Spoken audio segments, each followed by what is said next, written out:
ఆరాధనలో ఉన్న మీ అందరికీ నా హృదయపూర్వకమైన వందనాలు.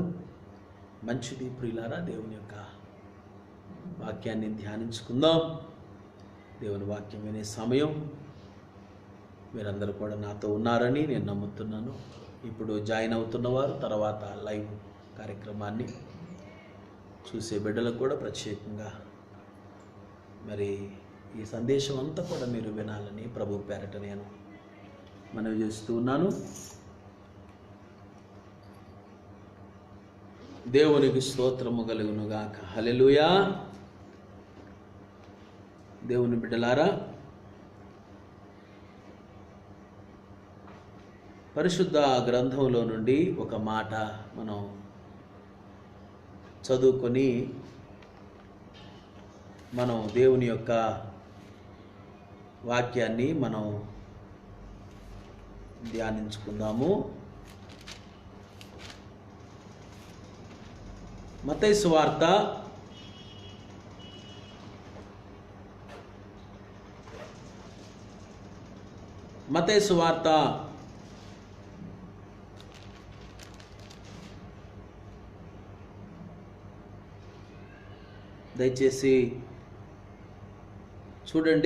20వ అధ్యాయము. మత్తయి సువార్త 20వ అధ్యాయము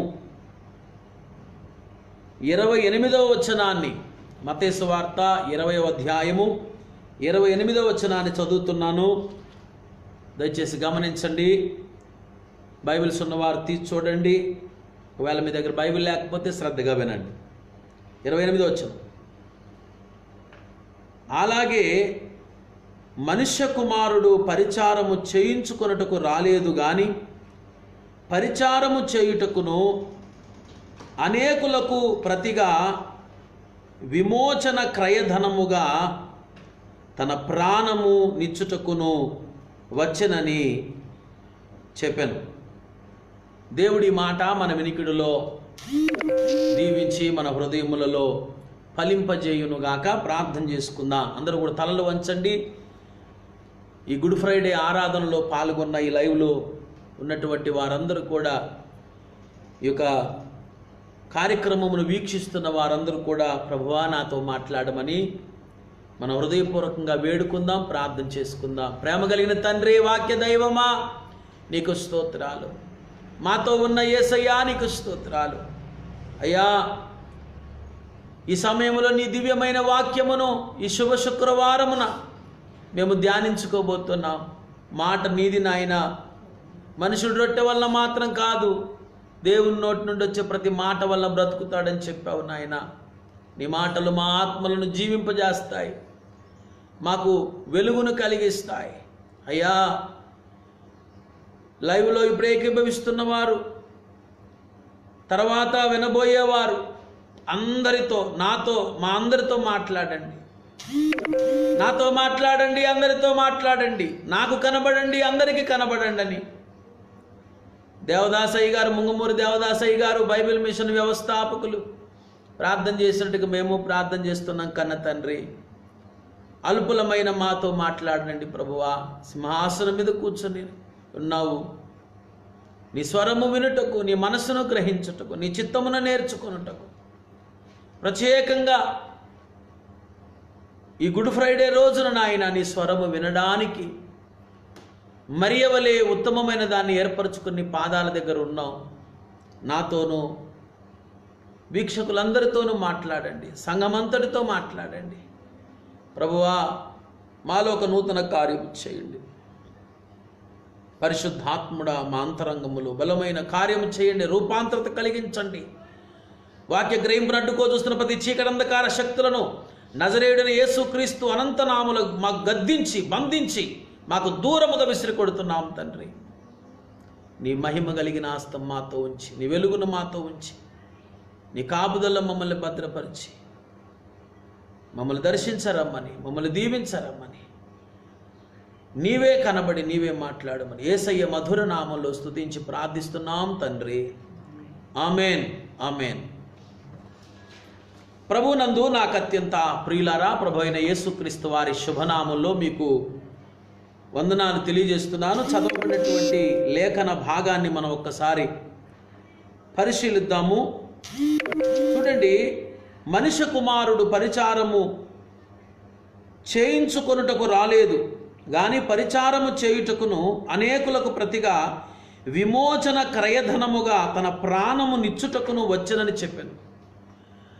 మనుష్య కుమారుడు అనేటువంటి పేరు మన ప్రభు అయిన యేసుక్రీస్తు వారికి ఉంది.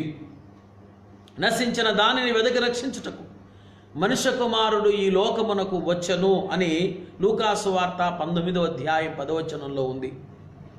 పాపులను రక్షించుటకు క్రీస్తు యేసు ఈ లోకమునకు వచ్చినను వాక్యము నమ్మదగినదని తిమోతికి వ్రాసిన మొదటి పత్రిక 1వ అధ్యాయం 15వ వచనంలో ఉంది. పాపులను రక్షించుటకు మనుష్య కుమారుడు వచ్చాడు, అనగా క్రీస్తు యేసు వచ్చాడు. మనుష్య కుమారుడు అనేటువంటి మాట కూడా ఎందుకు వాడబడిందంటే దానియేలు గ్రంథంలో మనుష్య కుమారుడు వస్తాడు అని ఉంది.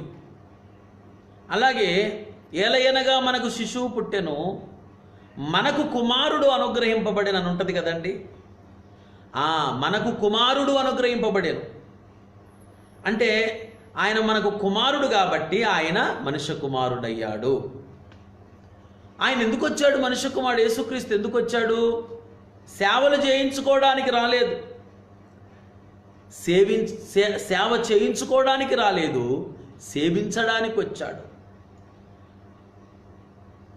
పరిచారము చేయడానికి వచ్చాడు. పరిచర్య చేయించుకోవడానికి రాలేదు. ఆయన సన్మానాలు చేయించుకోవడానికి రాలేదు, ఊరేగడానికి రాలేదు. ఆ దేవాది దేవుడు సమీపింపరాని తేజస్సులో ఆయన మాత్రమే వసించుచు అమరత్వము కలిగినటువంటి ఆ దేవుడు ఈ లోకంలో ఉన్న వారందరి చేత పూజలు అందుకోవడానికి ఆయన అవతరించలేదు.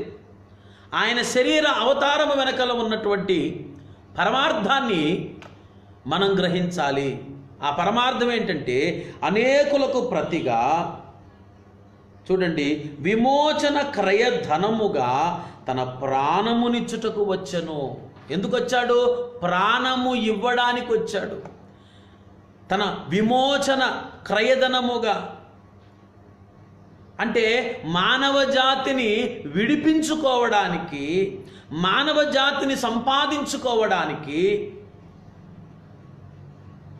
మానవ జాతిని ప్రేమించి ప్రభు అయిన యేసుక్రీస్తు ఆయన తన ప్రాణమును ఇవ్వడానికి వచ్చాడు. దేవుని బిడ్డలారా, మరి ఒక వాక్య భాగాన్ని కూడా మనం ఒకసారి చూడాలి. తిమోతికి రాసినటువంటి మొదటి పత్రిక, 2వ అధ్యాయము 5వ వచనము 6వ వచనాన్ని చదువుకుందాం. తిమోతికి వ్రాసినటువంటి మొదటి పత్రిక 2వ అధ్యాయము 5వ వచనము 6వ వచనమా? దేవుడొక్కడే దేవునికిని నరులకును మధ్యవర్తియు ఒక్కడే, ఆయన క్రీస్తు యేసను నరుడు. దేవుడొక్కడే దేవునికిని నరులకును మధ్యవర్తియు ఒక్కడే. దేవునికి నరులకు మధ్యవర్తిగా వచ్చాడు. ఇంకా కింది చదువుదాం. ఈయన అందరి కొరకు విమోచన క్రయధనముగా తన్ను తానే సమర్పించుకొనెను. ఈయన అందరి కొరకు విమోచన క్రయధనముగా తన్ను తానే సమర్పించుకొనెను. తన్ను తానే విమోచన క్రయధనముగా సమర్పించుకున్నాడు. ఆయన తన ప్రాణము పెట్టడానికి వచ్చాడు, తన్ను తానే సమర్పించుకున్నాడు. గమనించండి, యేసు ప్రభు వారి యొక్క మరణ దినము క్రైస్తవులకు ఎలాగూ శుభ శుక్రవారం అయింది. ఇప్పుడు మన తాత కానీ, మన తండ్రి కానీ, మన బంధువులు కానీ, మనకు దగ్గరి వాళ్ళు ఎవరైనా చనిపోతే ఆ రోజును మనము బ్యాడ్ డే అంటాము, సాడ్ డే అంటాము. గుడ్ డే, గుడ్ ఫ్రైడే ఇలాగ అంటామా? Good Sunday, good Monday, good Thursday అంటామా? అనం కదా. మరి యేసుకెందుకండి? యేసు ప్రభు వారు చనిపోతే మీకు బాధ లేదా? అంత క్రూరంగా, అంత భయానకంగా, అంత మరి దుర్మార్గంగా చంపారు ఆయన్ని, సిలువ వేసి చంపారు. మళ్ళా ఆ ఫోటోలలో ప్రభు ఎంత భయంకరముగా ఆయన్ని గాయపరిచారో అది చూపించి గుడ్ ఫ్రైడే అని మీరు శుభాకాంక్షలు తెలియజేస్తూ ఉంటారు. ఈ క్రైస్తవులకు ఏమైనా మతిపోయిందా? వీళ్ళకేమైనా ఆలోచన ఉందా అంటూ క్రైస్తవేతరులు కొంత ఏంటో అండి వీళ్ళు అర్థం కారు ఎటు ఒక పక్కాన అని చెప్పి ఆలోచిస్తూ ఉంటారు క్రైస్తవేతరులు. కానీ ఇక్కడ గమనించవలసిన విషయం ఏంటంటే, యేసుక్రీస్తు యొక్క శిలువ త్యాగము లేక బలి అది అకస్మాత్తుగా, అనుకోకుండా, యాక్సిడెంటల్గా జరిగింది కాదు. ఇది దేవుని ప్రణాళిక, ఇది దేవుని చిత్తము, ఇది ప్రవచన నెరవేర్పు. 50 మంది క్రైస్తవేతరులు గ్రహించాలి ఏంటంటే, యేసు ప్రభు శరీర అవతారానికి ముందుగానే దేవుడు మానవుడిగా వచ్చి బలి అవ్వాలి అని ప్రాచీన ప్రవక్తల చేత ముందుగానే ఆయన గ్రంథములలో రాయించుకొని, అంటే యేసు ప్రభు ఈ లోకానికి నరావతారిగా రాకముందే కొన్ని వందల సంవత్సరాలకు, వేల సంవత్సరాలకు ముందే యూదు ప్రవక్తలను దేవుడు వాడుకొని, ఆర్య ఋషులను దేవుడు వాడుకొని, ఆయా మతాలకు చెందినటువంటి మత ప్రవక్తలను దేవుడు వాడుకొని ఆయన రాకను గురించి ముందే ప్రవచింపజేశాడు. ఆయన బలిని గురించి ముందే రాయించాడు. ఆయన నేను వస్తున్నాను అని ముందే ఆయన సూచనగా గ్రంథాలలో ఆయన రాయించాడు. నా ప్రాణం పెట్టడానికి వస్తున్నానన్నాడు, తను తానే సమర్పించుకోవడానికి వస్తున్నానన్నాడు. గమనించండి ప్రియులారా, ఆదికాండము 3వ అధ్యాయములోని ఏదేను వనములో దేవుడు మానవ జాతికి వాగ్దానం చేశాడు. ఆదాము హవ్వలతో, మన ఆది పితరులైనటువంటి ఆదాము హవ్వలతో. ఆదికాండము 3వ అధ్యాయం 15వ వచనములోనే అక్కడ ఉన్నటువంటి సర్పముతో, ఆది మహాఘట సర్పముతో దేవుడు మాట్లాడుతున్నాడు. గమనించండి. మరియు నీకును స్త్రీకిని, నీ సంతానమునకును ఆమె సంతానమునకును వైరము కలుగజేసేదను, అది నిన్ను తల మీద కొట్టును, నీవు దానిని మడిమ మీద కొట్టుదు అని చెప్పెను. స్త్రీ సంతానము వస్తుంది. సర్పముతో దేవుడు మాట్లాడుతున్నాడు. ఏదేను వనంలో మన ఆది పితరులను పాపంలో పడవేసిన దుష్టుడు లూసిఫర్తో దేవుడు మాట్లాడుతున్నాడు. నీకును స్త్రీకిని, నీ సంతానమునకును ఆమె సంతానమునకును వైరము కలుగజేసేదను, ఆయన నిన్ను తల మీద కొట్టును, నీవు ఆయన మడిమ మీద కొట్టుదువు అని ప్రభువు ఆది నరులతోనూ, అలాగే అక్కడ ఉన్నటువంటి మరి అక్కడ ప్రత్యక్ష సాక్షులు ఆది దంపతులు, అలా అక్కడ ఉన్నటువంటి ఘట సర్పంతో దేవుడు మాట్లాడాడు. స్త్రీ సంతానం వస్తుంది, నీ తలను చెతగా కొట్టడానికి నేను ఒక సంతానాన్ని ఇవ్వబోతున్నాను. ఆ సంతానము ఎవరు అంటే ప్రభు అయిన యేసు క్రీస్తని గలతీ పత్రిక 4వ అధ్యాయము 4వ వచనము 5వ వచనంలో ఉంది.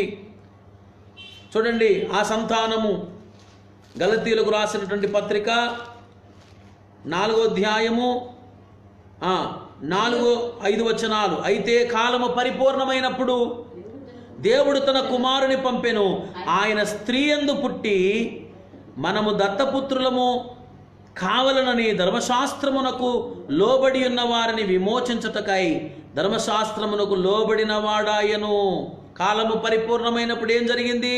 దేవుడు తన కుమారుని పంపాడు, ఆయన స్త్రీ యందు పుట్టాడు, ఆయన స్త్రీ సంతానం. 3వ అధ్యాయం 16వ వచనం చూడండి, 3:16. అబ్రహామునకును అతని సంతానమునకును వాగ్దానములు చేయబడెను. ఆయన అనేకులను గూర్చి అన్నట్టు అని చెప్పక ఒకను గూర్చి అన్నట్టే నీ సంతానమునకును అనెను, ఆ సంతానము క్రీస్తు. దేవుడు మానవ జాతికి వాగ్దానం చేశాడు. అలాగే ఆది మహాఘటసర్పమైనటువంటి సాతానుతో దేవుడు ఆనాడే చెప్పాడు, ఆరంభమందే చెప్పాడు, ఒక సంతానము, స్త్రీ సంతానాన్ని పుట్టిస్తాను. పురుష ప్రమేయము లేకుండా, తల్లిదండ్రుల యొక్క శుక్ల శోణితముల యొక్క ప్రమేయము లేకుండా దైవ రక్తముతో పుట్టేటువంటి ఒక సంతానాన్ని నేను అవతరింపజేస్తాను. ఆ సంతానము నీ తలను చితకగొడతాడు, నిన్ను నాశనం చేస్తాడని చెప్పి దేవుడు ఏదేను వనములోనే పలికాడు. అంటే ఇది దేవుని యొక్క ప్రణాళిక, దేవుని చిత్తము. ఈ సమయములో అనేక లేఖన భాగములలో ఈ సంగతి ఉన్నది. యెషయా ప్రవచించాడు, దావీదు భక్తుడు ప్రవచించాడు, ఎందరో ప్రవక్తలు ప్రవచించారు ఆయన ప్రాణం పెడతాడు అని. ఆయన తన్ను తానే సమర్పించుకున్నాడని పౌలు చెప్పాడు. యేసయ్యే స్వయంగా ఏం చెప్పాడో మీకు చూపిస్తాను, చూడండి, ఒక్కసారి జ్ఞాపకం చేస్తాను. యోహాను సువార్త తీయండి దయచేసి. యోహాను సువార్త 10వ అధ్యాయం, యోహాను సువార్త 10వ అధ్యాయము 17వ వచనము 18వ వచనము. నేను దాని మరలా తీసుకొనున్నట్లు నా ప్రాణము పెట్టుచున్నాను, ఇందువలననే నా తండ్రి నన్ను ప్రేమించుచున్నాడు. నేను దాన్ని మరలా తీసుకొనుటకు నా ప్రాణము పెట్టుచున్నాను.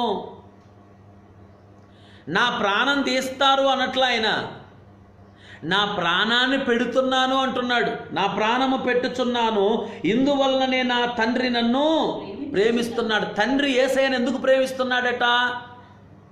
కొద్ది రోజుల్లో దైవ కుమారుడు సిలువ అనే బలిపీఠం మీద ఎక్కబోతున్నాడు.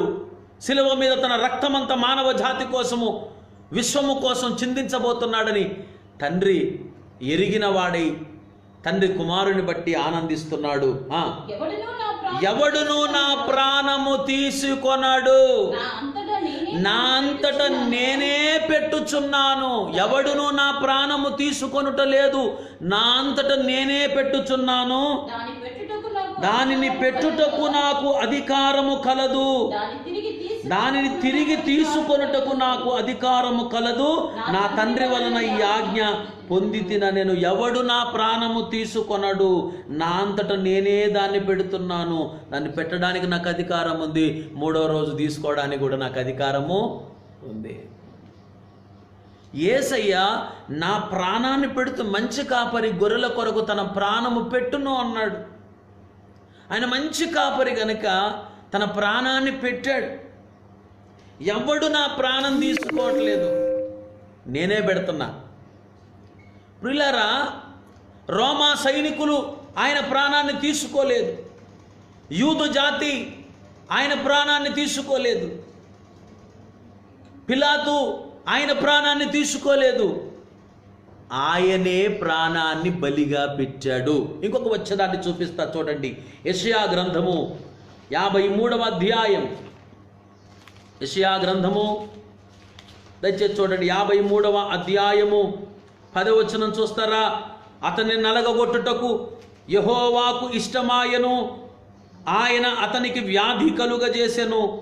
అతడు తన్ను తానే అపరాధ పరిహారార్థ బలి చేయగా అతని సంతానము చూచును. చూసారా, అతడు తన్ను తానే అపరాధ పరిహారార్థ బలి చేయగా, తన్ను తానే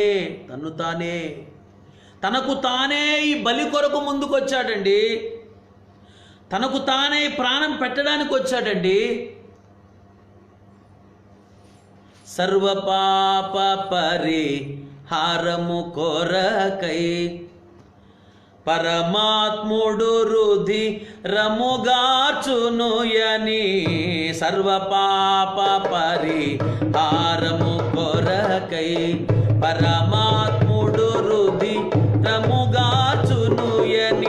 పలికిల్చెను గదా బ్రాహ్మణ గ్రంథముల్.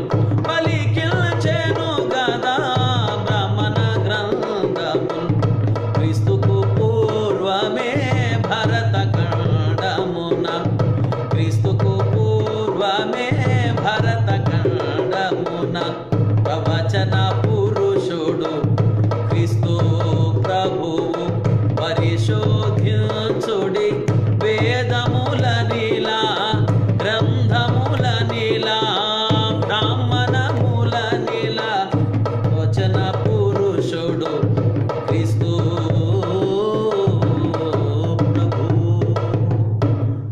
సర్వపాప పరిహారము కొరకై పరమాత్ముడు రుధిరము గార్చును అని ప్రవచించను గదా బ్రాహ్మణ గ్రంథములు క్రీస్తుకు పూర్వమే భరతఖండమున. ఇక్కడ భరతఖండములో ఆర్య ఋషులు యేసు బలిని గురించి యేసు రాకడకు ముందే చెప్పారు. దాని గురించి నేను మాట్లాడతాను. యెషయా గ్రంథము 53:10లో అతడు తన్ను తానే అపరాధ పరిహారార్థ బలి చేయగా అతని సంతానము చూచును. తన్ను తానే అపరాధ పరిహారార్థ బలి చేశాడు. ప్రియులారా, ఎవరు యేసుని చంపలేరండి. యేసయ్యని చంపేంత శక్తి ఎవరికి ఉంది? లోకాలను కలుగజేసినటువంటి స్వామి ఆయన, లోకములను సృజించినటువంటి దేవుడు ఆయన. ఆయన ఎవరు చంపగలరండి? ఎవరు ఆయన్ని పట్టుకోగలరు? ఎవరు ఆయన్ని? ఆయనే గెచ్చమనే వనంలో ఇస్కరియోతు యూదా యేసయ్యను పట్టుకోవడానికి ఆ దేవాలయపు గార్డులను ఆ సైనికులను పట్టుకొస్తే, నన్ను అప్పగించువాడు సమీపించి ఉన్నాడు, లేవండి పదండి మనం ఎదుర్కొనబోదము అన్నాడు. చావుకెదిరెళ్ళాడండి. ఎదురు వెళ్ళగలిగినటువంటి శక్తిమంతుడు,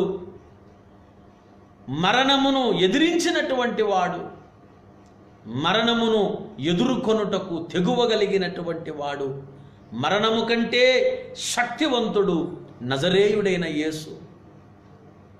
ఆయన తన్ను తానే అపరాధ పరిహారార్థ బలి చేశాడు. యేసును ఎవరు చంపలేదండి. ఆయనే స్వచ్ఛందంగా మనుషుల కొరకు చనిపోవడానికి. మీకు తెలుసా? జ్ఞాపకం తెచ్చుకోండి. యేసయ్యని రాజుగా చేయాలనుకున్నారు యూదులందరూ కలిసి, కానీ తప్పించుకున్నాడు యేసయ్య. ఎవరైనా రాజుగా చేయాలనుకుంటే తప్పించుకుంటారండి. ఎందుకంటే ఆయన రాజుగా అధికారాలు చేయడానికి, రాజభోగాలు అనుభవించడానికి రాలేదండి. యజ్ఞము చేయడానికి, బలి అవ్వడానికి, రక్తము కార్చడానికి, మానవ జాతికి విమోచన చేయడానికి ఈ లోకానికి వచ్చాడు ఆయన. ప్రియులారా, ఆయన్ని ప్రలోభ పెట్టాడు సైతాన్. లూసిఫర్ అన్నాడు, ఈ లోకరాజ్యాల మహిమ, దాని అధికారం అంతా నా చేతుల్లో ఉంది. యేసు, నాకు సాష్టాంగ నమస్కారం చెయ్యి, నేను నీకు ఇదంతా నీకే ఇస్తాను, నువ్వంటే నాకు చాలా ప్రేమ ఇష్టం అన్నాడు కదా. అది ఎవరికి ఇవ్వాలనుకుంటున్నానో వానికి ఇస్తానన్నాడు. యేసు ప్రభు తలొగ్గలేదండి, తలవంచలేదు. లోక భోగాల కొరకు నా యేసు ఆశించలేదు. కాబట్టి ఆ అధికారము, ఆ మహిమను ఆయన గడ్డి పరకతో సమానంగా ఎంచుకున్నాడు. నా రాజ్యము ఈ లోక సంబంధమైంది కాదు. పిలాతుతో అన్నాడు, నా రాజ్యము ఈ లోక సంబంధమైంది, నేను రాజునే, నాకంటూ ఒక రాజ్యం ఉంది, అది ఇప్పుడు కాదు, ఇదే భూమి మీద ఒక 1000 సంవత్సరాలు పరిపాలించడానికి వస్తున్నాడు ఆయన. ఆయన స్వచ్ఛందంగా ప్రాణం పెట్టాడండి. ఈ సంగతి యేసుక్రీస్తు బలి అయి తిరిగి లేస్తాడు అన్న సంగతి భారతీయులకు తెలుసా? భారతీయ మహర్షులకు ఎలా తెలిసింది? ప్రియులారా, క్రైస్తవుల్ని మాటి మాటికి విమర్శించడము, తోలనాడడము, అపహాస్యము చేయడము, హేళన చేయడము, గేలి చేయడము, ఏదో మాకే ఎక్కువ తెలుసు, వాళ్ళు మరి ఏమీ తెలవని గొర్రెలని, ఇంకేదో రకరకాలుగా వ్యర్థ ప్రేలాపనలు ప్రేలుతున్నారు. అయితే భారతీయ వేదాలలో ఒక అవతారమును గురించి చెప్పబడింది, ఒక యజ్ఞము గురించి చెప్పబడింది. అది అజమేధ యజ్ఞము అంటారు. అజమేధ యజ్ఞము. ఈ అజమేధ యజ్ఞము వేదములో చెప్పబడింది. అజమేధము అంటే మేకతో చేసే యజ్ఞము. మేధము అంటే యజ్ఞము. జా అంటే పుట్టుక, అజ అంటే మేక. మేకతో చేసే యజ్ఞము. జా అంటే పుట్టుక వస్తుంది, మేక అని కూడా వస్తుంది. అజ అంటే పుట్టుక లేని మేక అని కూడా వస్తుంది. అజమేధము. మేధం అంటే బలి లేక యజ్ఞం. ప్రియులారా, గమనించండి, ఇది 1000 సంవత్సరాల క్రితమే భారతీయ మహర్షులు వేదాల్లో చెప్పారు. 7 రకాల యజ్ఞాలు వేదములో ఉన్నాయి. రాజసూయము, వాజపేయము, అశ్వమేధము, అజమేధము, గోమేధము, నరమేధము, పురుషమేధము, అజమేధము. ఇన్ని యజ్ఞాలు ఉన్నాయి. క్రైస్తవేతర మిత్రులారా, సహోదరులారా, ఎప్పుడైనా మీరు విన్నారా ఈ యొక్క యజ్ఞాలు వేదంలో ఉన్నాయని? మీకు ఎవరైనా చెప్పారా? ఇందులో అజమేధ యజ్ఞము అనేది ఒకటి ఉంది. అది జరగవలసిన యజ్ఞం. ఆ యజ్ఞక్రమము ఏంటంటే, ఒక మచ్చలేని మేకను తీసుకొని రావాలి. ఆ మచ్చలేని మేకకు ఋత్వికులు పట్టు వస్త్రాలు చుట్టాలి. దానిని ఒక యూప స్తంభానికి కట్టాలి. యజ్ఞ క్రమాన్ని వివరిస్తున్నాను, చిత్తగించండి, వినండి. ఒక యూప స్తంభానికి కట్టాలి. దాని యొక్క తలకు బలుసు కంపను పుచ్చాలి.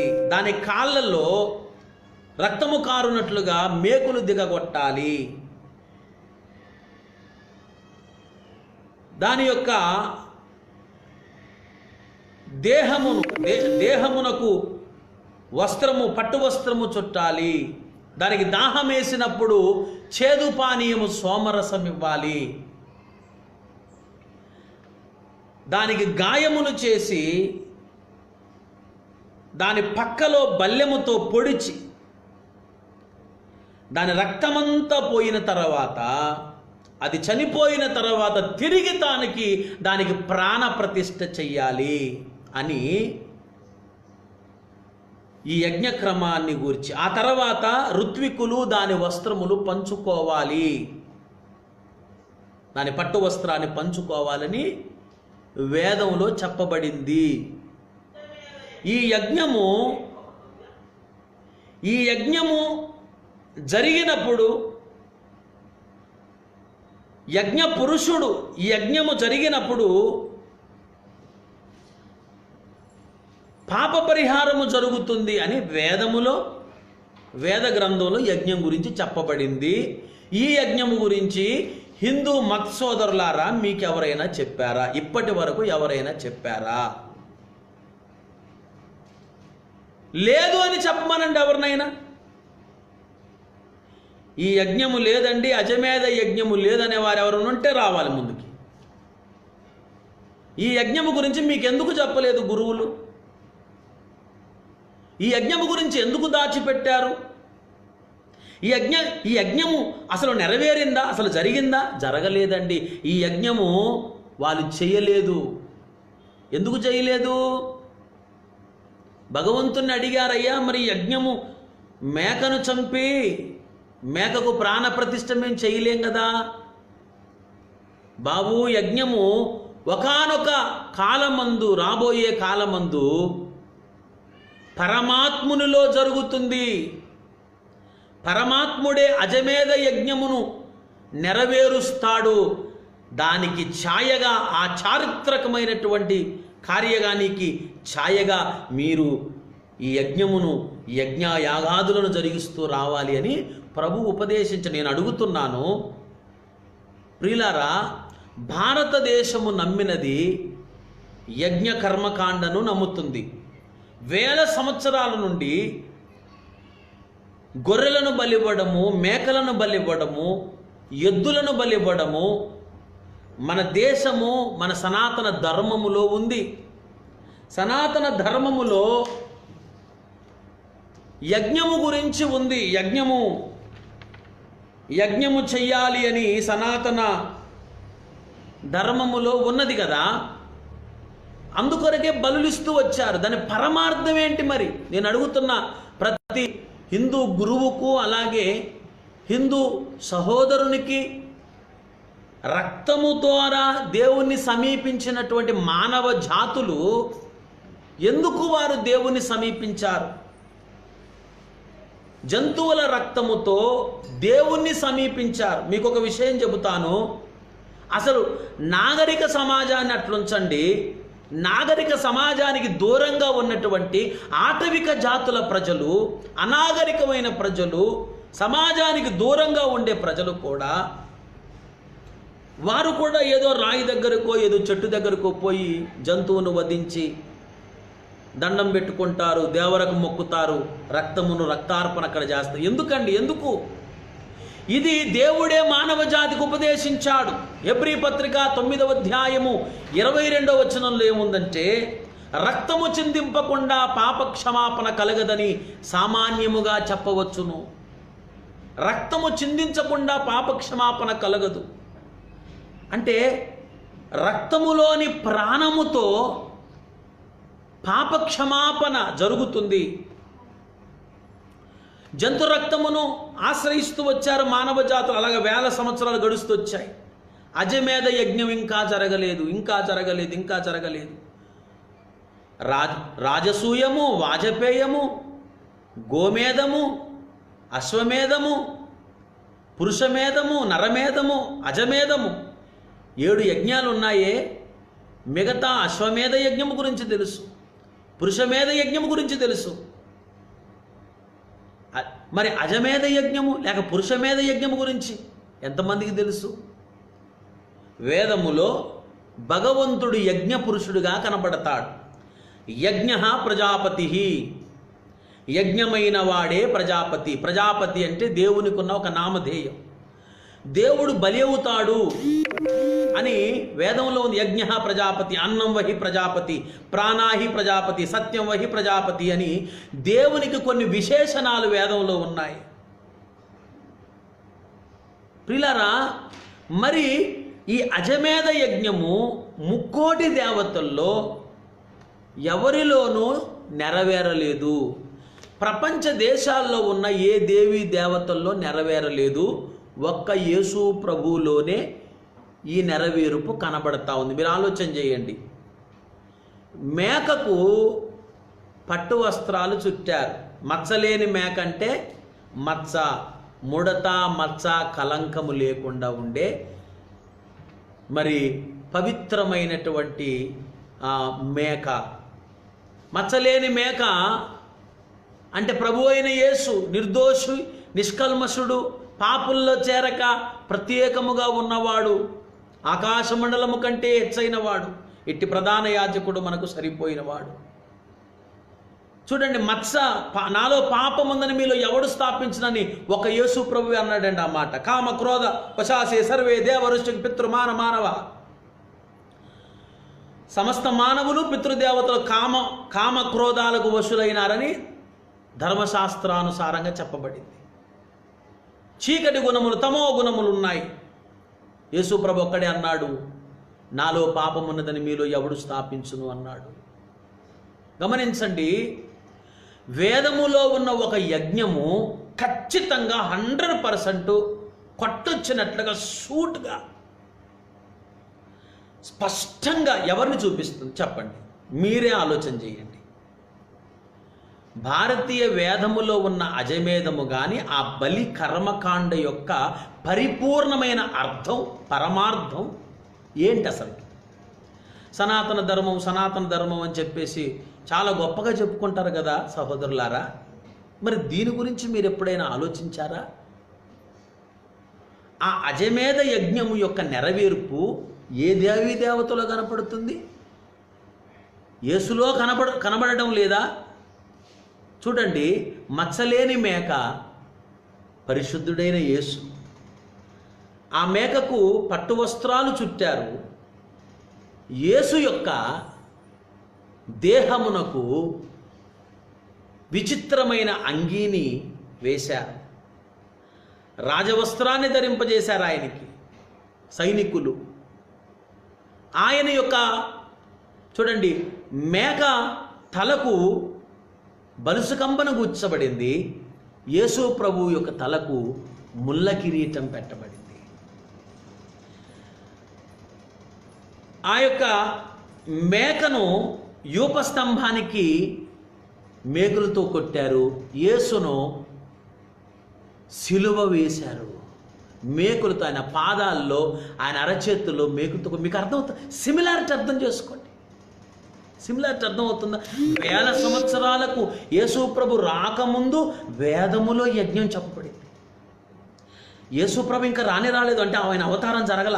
అవతారం రాకముందే ఈ యజ్ఞము వేదములో ఏ విధంగా వాళ్ళు రాసుకోగలిగారు?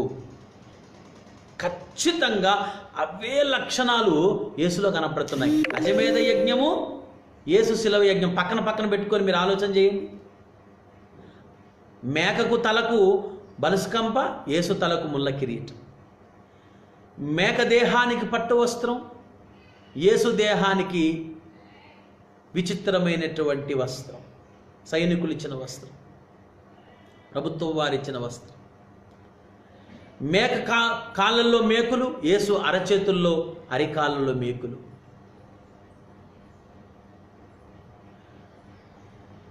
మేక పక్కలో బల్లెంతో త్రిశూలంతో పొడవడం, యేసు పక్కలో బల్లెంతో పొడవబడ్డం.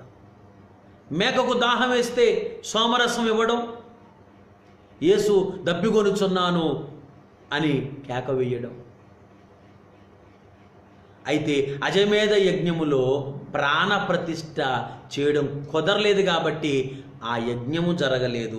అది ఒక చారిత్రాత్మకమైనటువంటి యజ్ఞము గనక, యేసులో నెరవేరాలి గనక ఆయన మరణించి తిరిగి లేచాడు. ఇది విదేశీ మతం ఎలా అవుతుంది? ఇది ఇంగ్లీష్ వాడి మతం ఎలా అవుతుంది? బుద్ధున్నోడు, జ్ఞానం ఉన్నోడు, తెలివి ఉన్నోడు ఎవడైనా కూడా యేసుని విదేశీ దేవుడని అనడు, బ్రిటిషర్స్ దేవుడని అండు. బుద్ధి జ్ఞానం ఉంటే వేదాలు చదవాలి. హిందువుని నేను మా మతం గొప్ప అని చెప్పుకోవడం కాదు బాబు. వేదము చదువు. వేదములో అజమేధ యజ్ఞం ఉంది, వేదములో యజ్ఞ కర్మకాండ ఉంది. విరాట్టు కలగనది యజ్ఞము కలగకున్నది, విరాట్టు కలిగినప్పుడే యజ్ఞము కలిగినది అని వేదంలో ఉంది. ఆయన యజ్ఞపురుషుడు.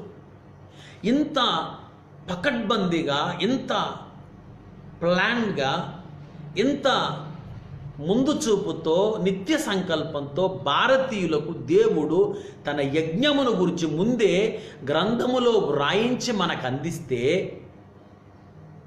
చెప్పకపోవడం గురువుల తప్ప, వినకపోవడం మన తప్ప. ఒకవేళ ఇప్పటి వరకు తెలుసుకోకపోయినా నేను చెబుతున్నాను కదా, వినిపించుకోకపోవటం ఎవరి తప్పు? ఒకసారి ఆలోచన చేయండి. వేదము నిండా యజ్ఞం గురించి ఉంది. గోవును బలిచ్చిన సందర్భాలు ఉన్నాయి. ఆయా యజ్ఞాలలో జంతు రక్తమును అర్పించేవారు. అందుకొరకే బైబిల్లో కూడా యేసు ప్రభు అవతరించిన తర్వాత ఆయన బాప్తిస్మము పొందడానికి వచ్చినప్పుడు యోహాను చూసి అన్నాడు, ఇదిగో తన శిష్యులకు చెప్తున్నాడు, ఇదిగో లోక పాపములను మోసుకొని పోవుచున్న దేవుని గొర్రెపిల్ల. లోక పాపములను మోసుకొని పోవుచున్న దేవుని గొర్రెపిల్ల.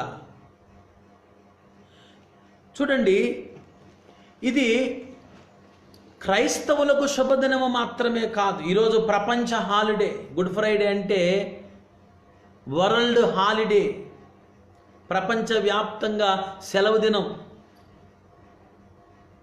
ఎందుకు ప్రపంచవ్యాప్తంగా సెలవు దినం? గుడ్ ఫ్రైడే అంటున్నాం. వేరే ఏ రోజును కూడా ఇలాగ సంబోధించరు. ఎందుకంటే మానవ జాతి ప్రాయశ్చిత్తార్థము కొరకు, మానవ జాతి పాప పరిహారము కొరకు ప్రాయశ్చిత్తార్థ బలి జరిగిన అద్భుతమైనటువంటి రోజు ఈరోజు.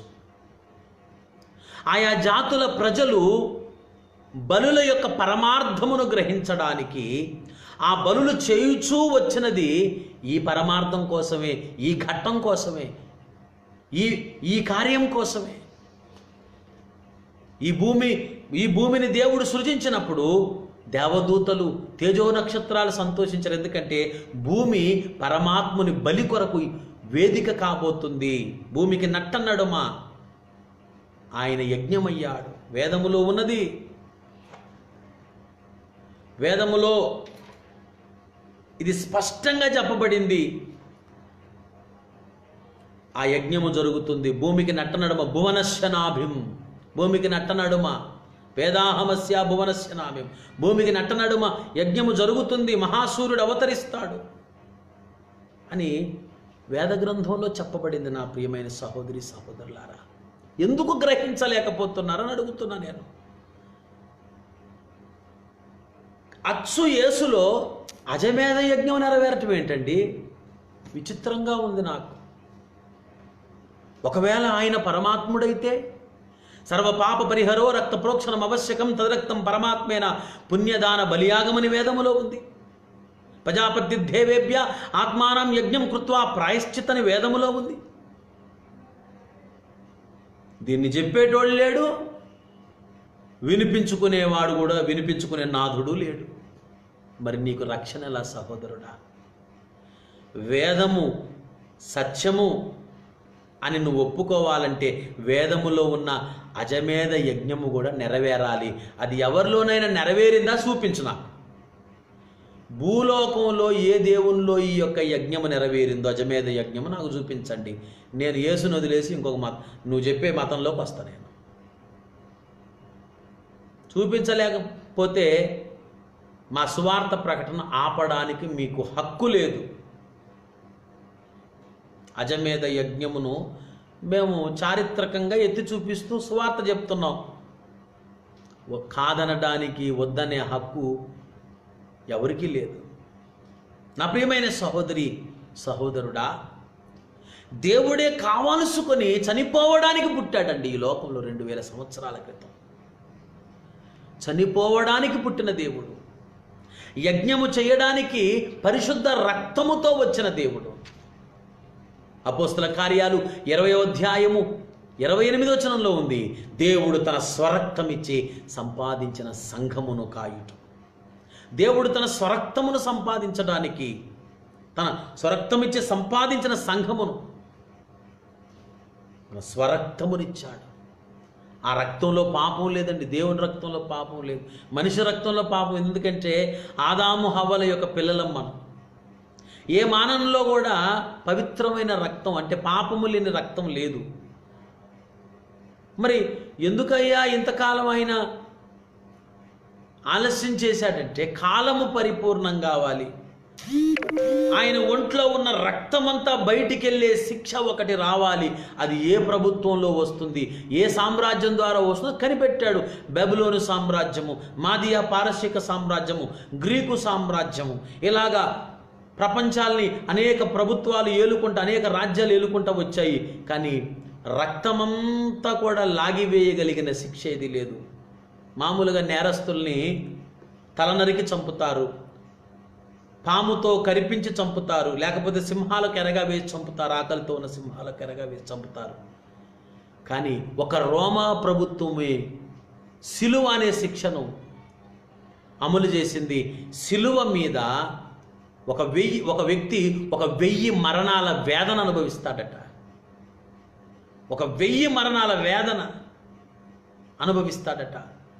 ఆ వేదనలో ప్రాణం ఒక్కసారి పోదు, రక్తం కారుతూ కారుతూ కారుతూ కారుతూ అలాగపోతుంది. ఆ వేదన వర్ణనాతీతం, ఆ బాధ వర్ణనాతీతం. అరుస్తారు, కేకలేస్తారు. నేరస్తుల్ని బహు భయంకరంగా శిక్షించేటువంటి శిక్ష సిలువ మరణము, సిలువ శిక్ష.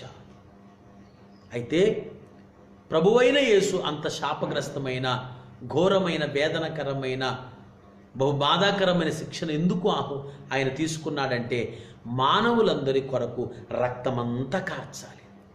తలకు ముళ్ళ కిరీటం, తలలోని రక్తం పోతుంది. అరచేతుల్లో మేకులు కొట్టారు, పాదాల్లో మేకులు కొట్టారు, రక్తం పోతుంది. అంతకుముందు రాత్రే కొరడాలతో కొట్టారు. అది భయంకరమైనటువంటి వేదన. శరీరంలో లోపల అవయవాలు కనిపించేంత భయంకరమైనటువంటి కొరడా దెబ్బలవి. 39 కొరడా దెబ్బలు కొట్టారు. ఆ తర్వాత ఆయన సిలువ మోయించారు. ఆ కలువరి గొలగతా వరకు ఆయన నడిపించారు. ఆయన సిలువ మోసాడు ఆయన వీధుల్లో, యెరూషలేము వీధుల్లో. ప్రియులారా, ప్రభువారు ఇంత వేదన అనుభవిస్తున్నాడు. ఆయన సిలువ కోరుకున్నాడు, సిలువను హత్తుకున్నాడు. ఎందుకంటే ఆ సిలువలోనే మానవ జాతికి విమోచన ఉన్నది. ఆ గాయాలు ఆయన ఇష్టపడి కోరుకున్నవి. ఆ గాయాలు ఎవరు చేశారు తెలుసా? ఆ గాయాలు మనవే దేవుని బిడ్డలారా. జకరియా గ్రంథం ఒక్కసారి చూడండి. జకరియా గ్రంథములోనికి రండి. జకరియా గ్రంథము 13వ అధ్యాయము 6వ వచనం చదువుతున్నాను. జకరియా గ్రంథం 13:6. నీ చేతులకు గాయములేమని వారు అడుగగా వాడు, ఇవి నన్ను ప్రేమించిన వారి ఇంట నేనుండగా నాకు కలిగిన గాయములని చెప్పును.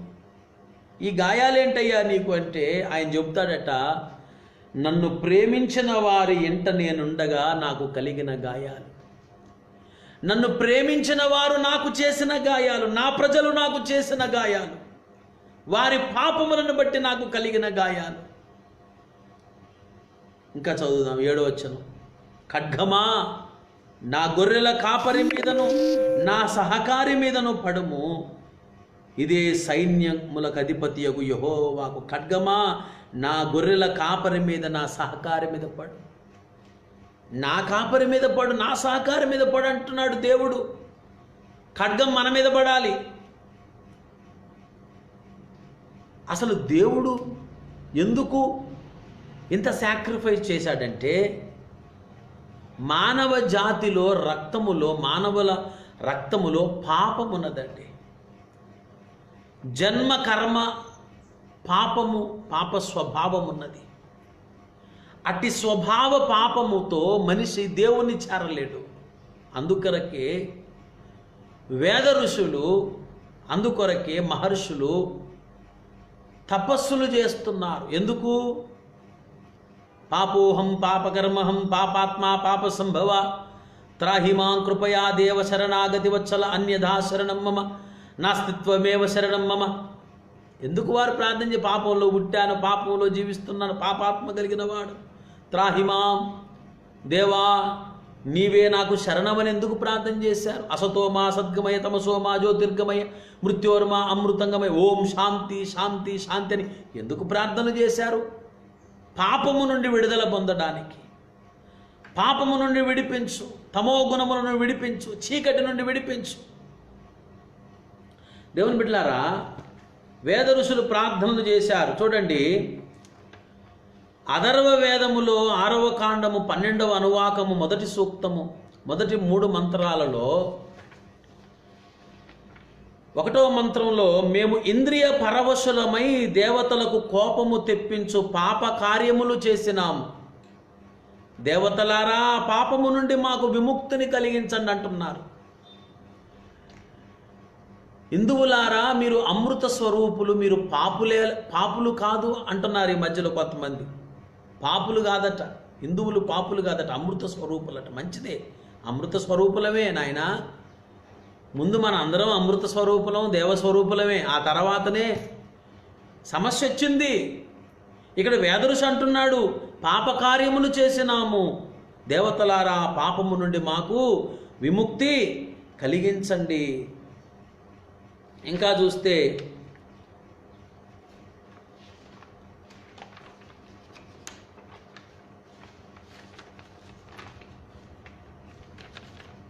మరి ఒక మాట కూడా మనం చూద్దాము.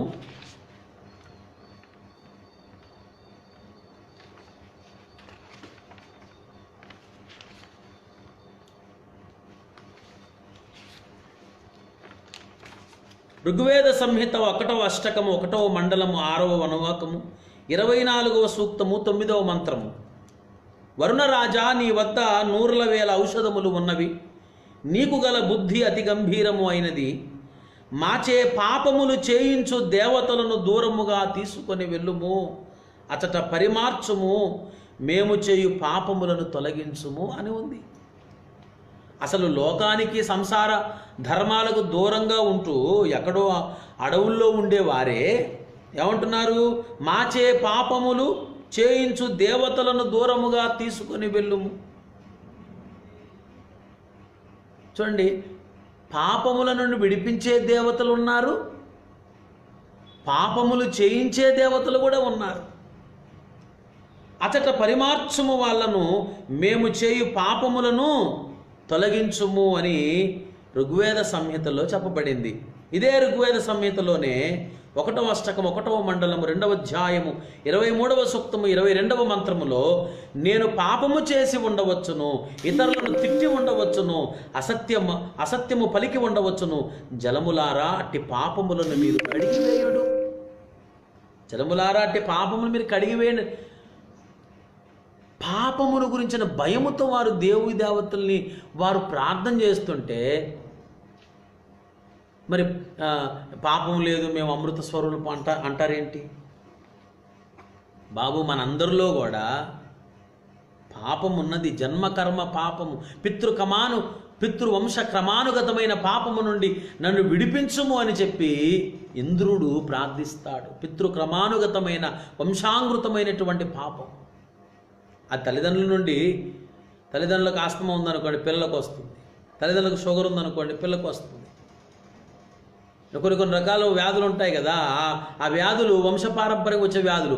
అలాగే ఆదాము రక్తము, పాపముతో నిండినటువంటి ఆదాము యొక్క రక్తము పంచుకొని పుట్టిన మానవ జాతిలో పాపం ఉంది.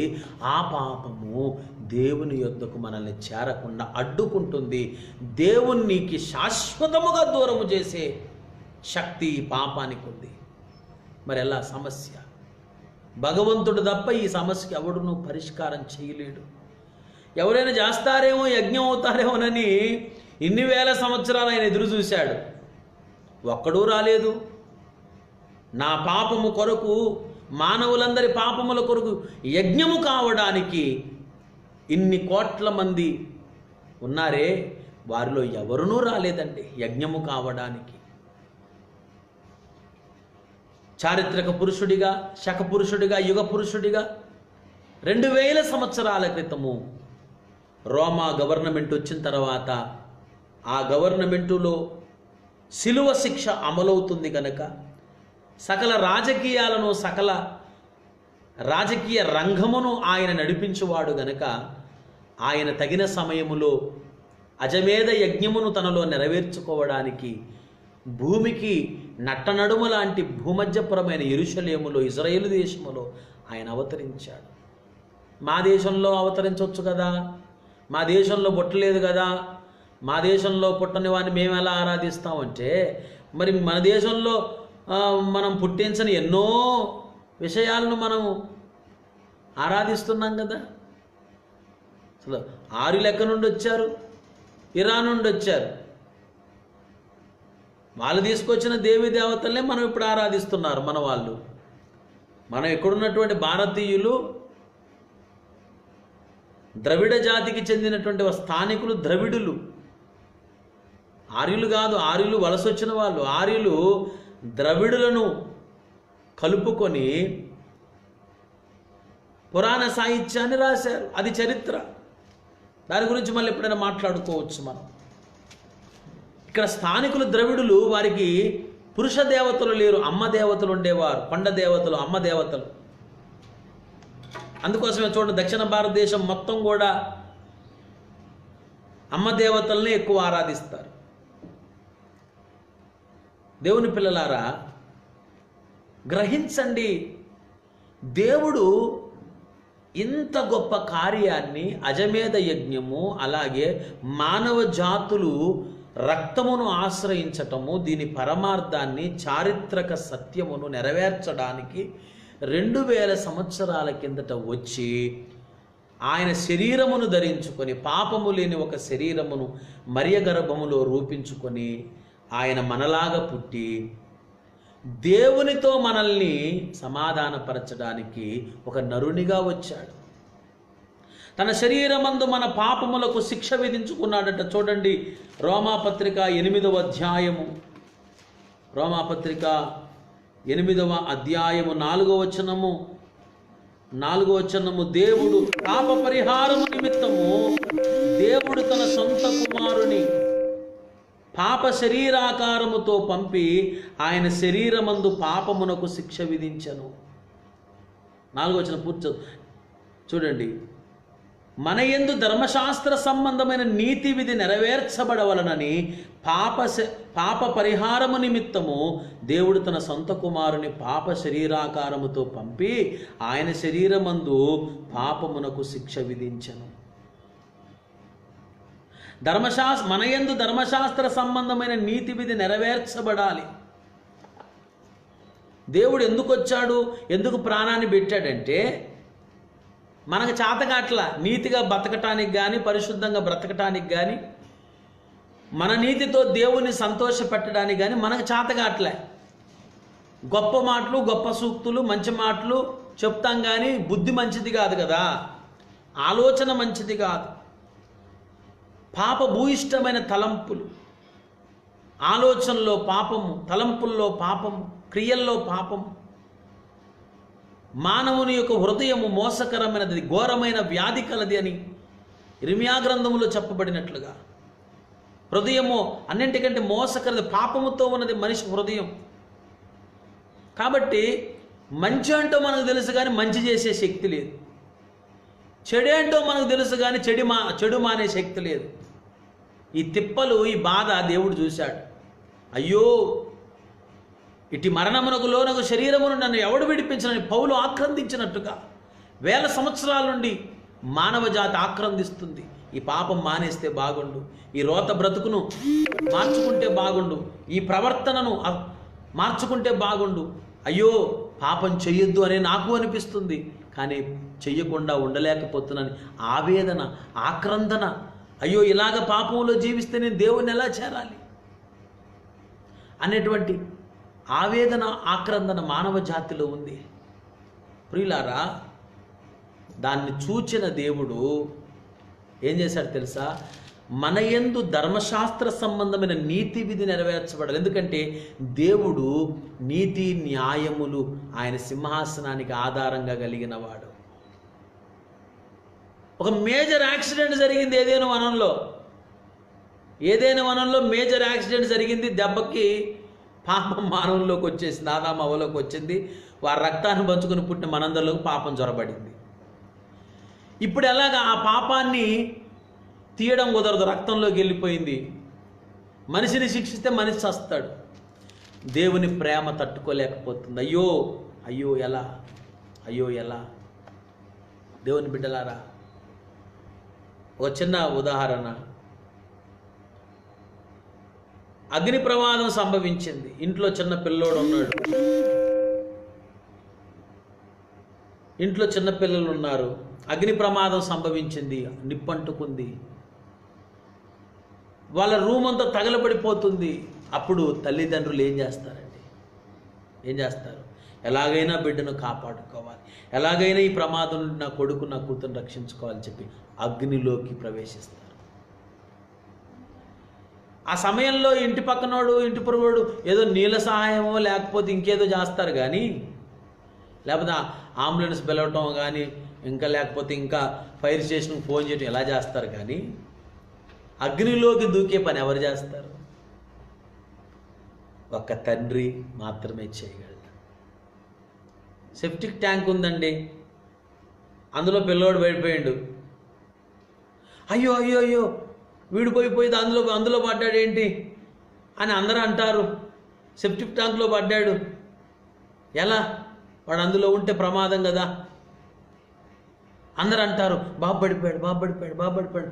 అయ్యో అయ్యో అయ్యో ముక్కుకు ఖర్చు పెట్టుకొని అందరూ అంటూ ఉంటారు. కానీ ఆ సెప్టిక్ ట్యాంక్లో, ఆ రోతలో, ఆ దుర్గంధంలో, ఆ ప్రమాదకరమైన పరిస్థితుల్లో పడిపోయినటువంటి ఆ బిడ్డను ఎవరండి కాపాడేది? తండ్రి ఆలోచించడు. అయ్యో నా కొడుకు ఇంత గలీజులో పడిపోయాడు, అరే నీకు చేతనైతే రారా, లేకపోతే లేదు అంటాడా? నా వల్ల కాదురా బాబు, నేను చాలా శుభ్రం అంటాడా?